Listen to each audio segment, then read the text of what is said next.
Welcome back, everyone. In today's video, we're talking about some huge mistakes I made regarding HIMS and HERS Health. So yeah, as you may know, I recently released a video on HIMS and HERS Health, and let's get into what mistakes I made. As you can see, HIMS is actually having a pretty good day today, but you can see the roller coaster of the last year, spiking over $70 per share, currently trading still below $30 per share, which I think is very cheap. And as always, share my assist to like and subscribe. And also, don't forget to visit my Patreon. You can actually download my HIMS DCF and as well as the DCFs of like 20 other companies for only $1. It's the best deal you'll ever have. So what are my mistakes? I made several actually. Mistake number one is I kind of glanced over and kind of ignored HIMS's competition. And obviously that is a very big thing to talk about. So what do I mean by HIMS's competition?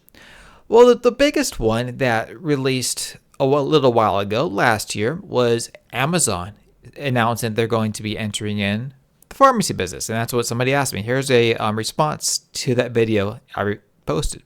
It says, what about the Amazon threats? Amazon can beat HIMS market share? ? So let's see.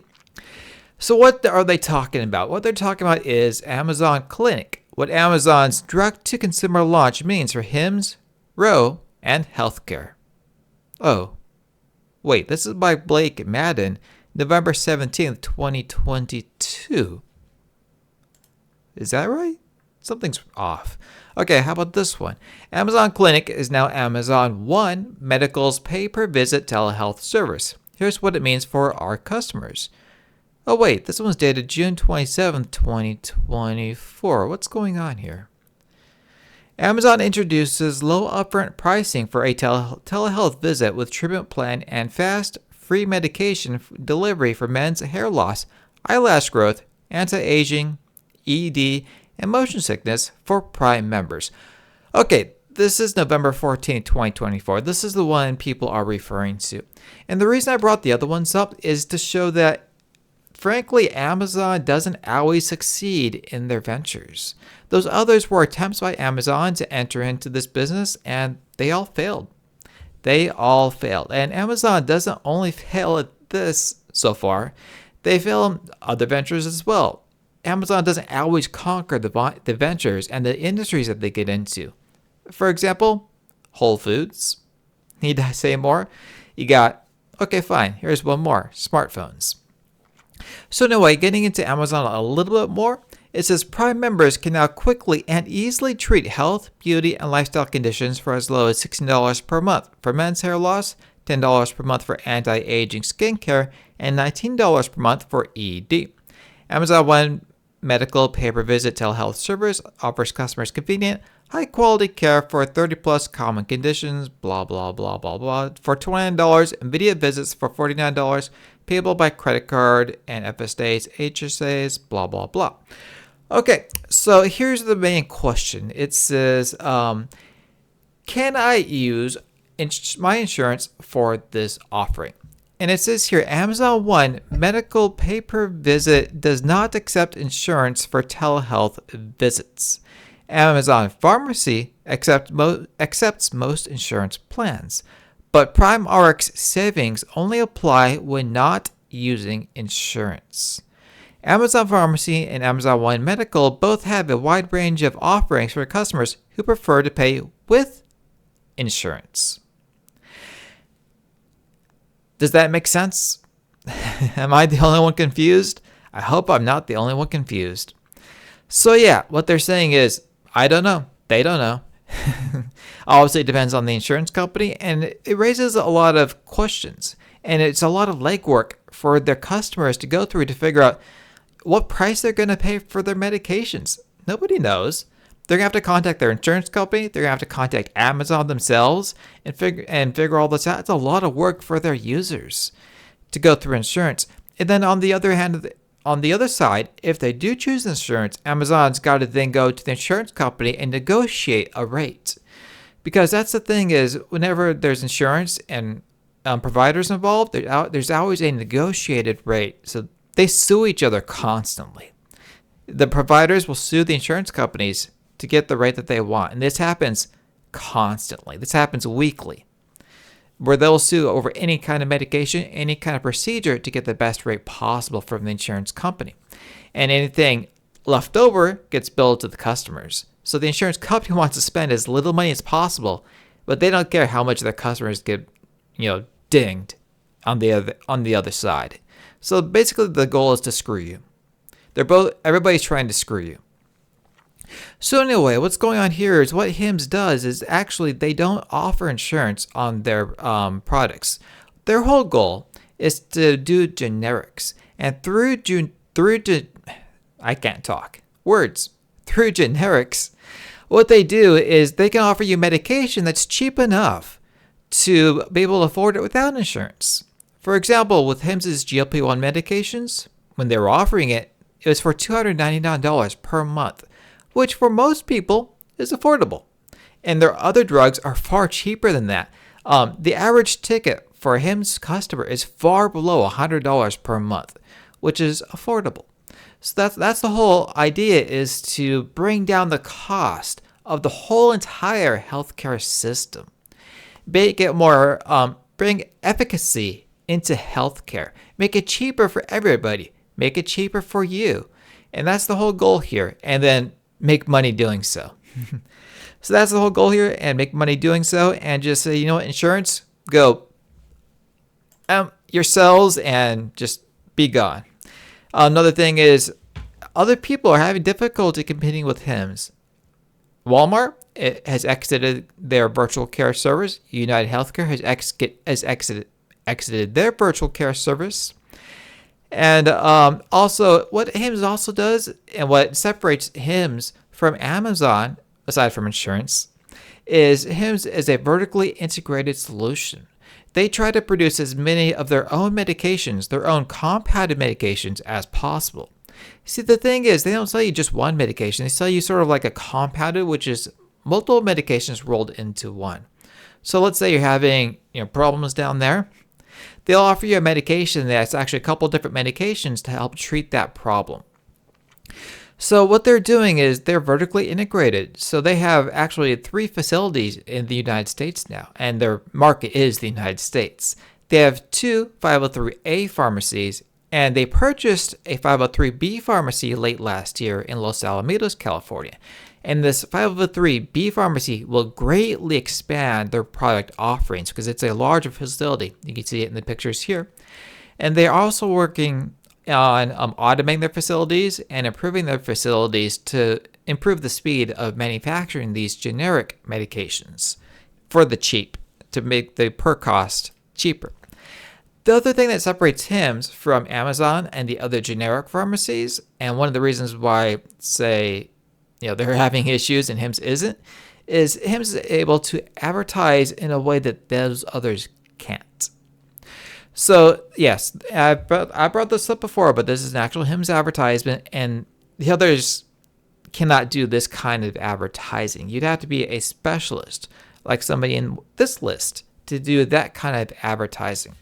So what this basically is this is just HIMS's estimated market share over time between them, Roman, which is Ro, 30 Medicine, BetterHelp, so on and so forth.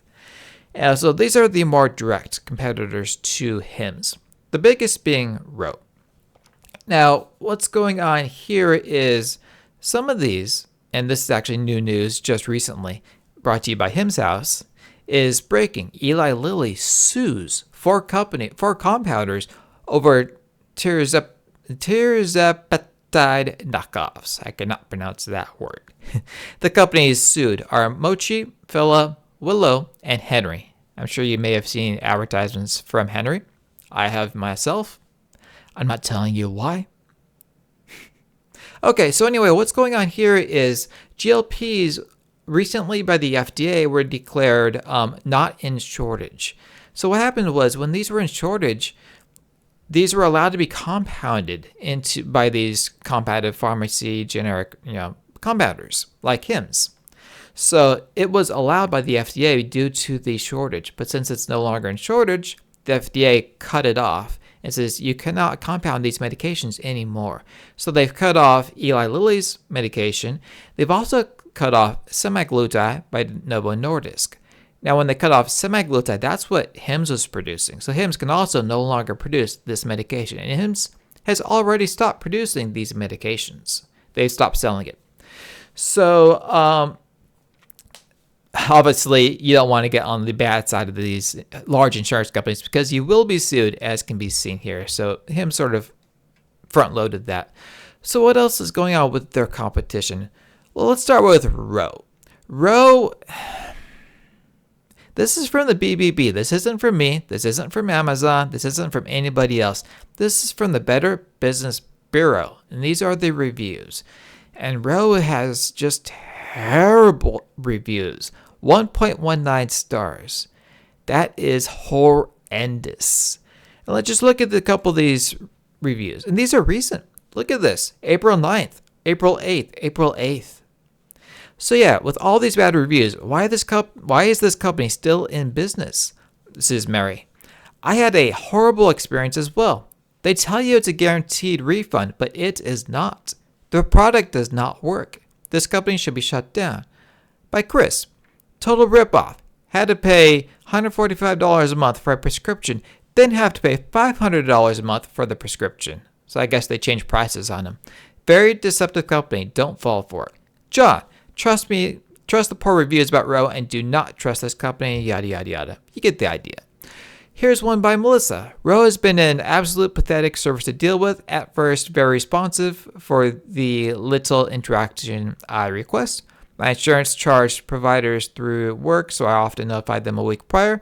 March 1st, they told me my insurance doesn't cover it and decided to put me on another prescription without even doing the DD to check if my specific plan covered it.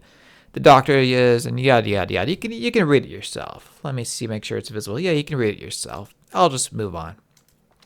So yeah, friends don't let friends use Ro. How is HIMS doing on the BBB? HIMS has actually a pretty good rating, 3.78 stars. You can check it out yourself. Actually, this is 6,130 customer reviews. That's the other thing, is Ro's a small company. It's only got 93 customer reviews. 93 compared to 6,130. So the actual market share difference may be larger than what's implied here. 47% for HIMS, 15.4% for Ro. Might not be that. It might be larger. The market share difference just might be larger.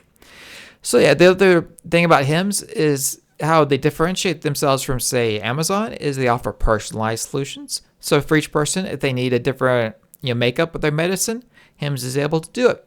Because what? Because HIMS manufactures the medicines themselves, usually. They try to manufacture as much as possible.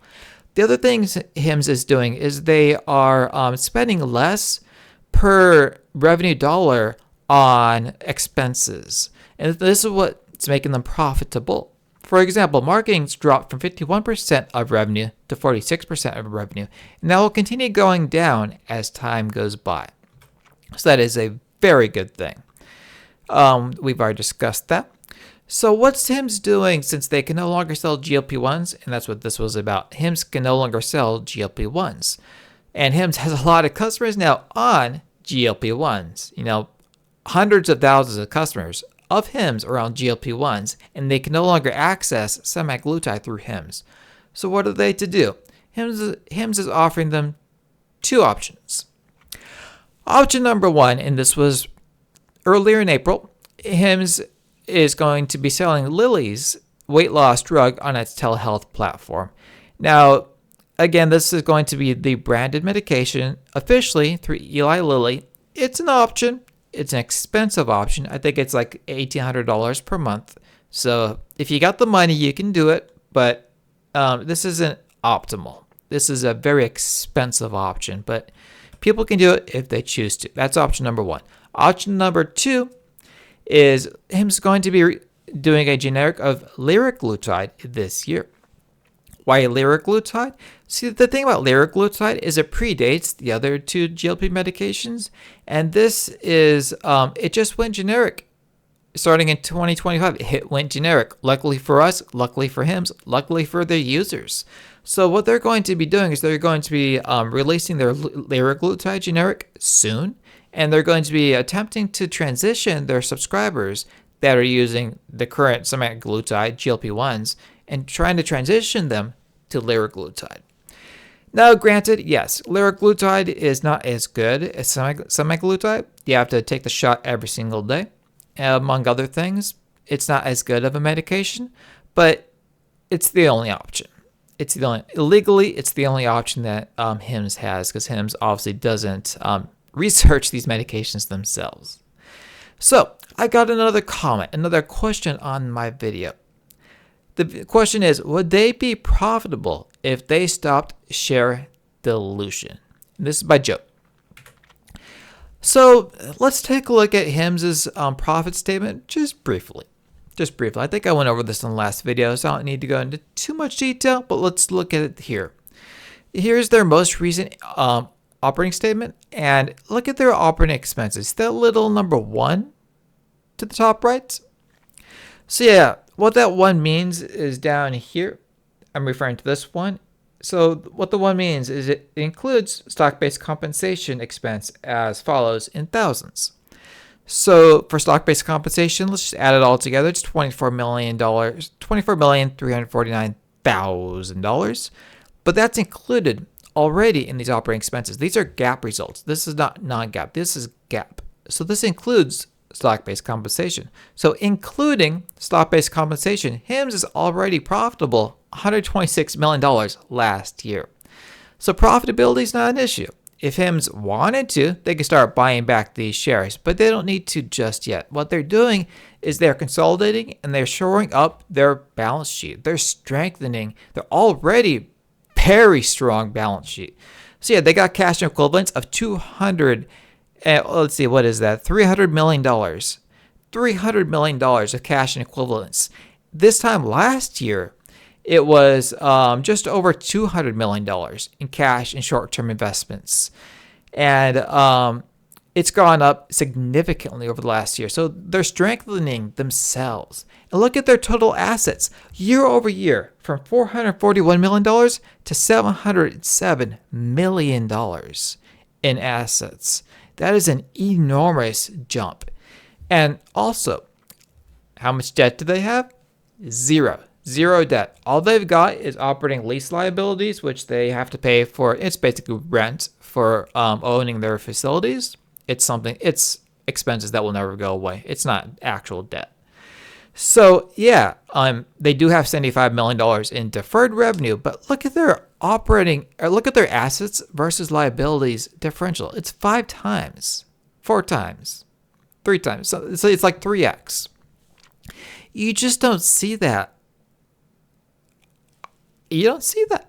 You don't see a company this well run in assets versus life. It's unseen. It's unfathomable how efficiently this company is being run. It's insanity. Look at the stockholders' equity. That's obviously the difference between assets and liabilities. It's exploding from $344 million to $476 million year over year. And that will continue as HIMS gets more and more profitable. So yeah, as I mentioned before, don't forget to like and subscribe.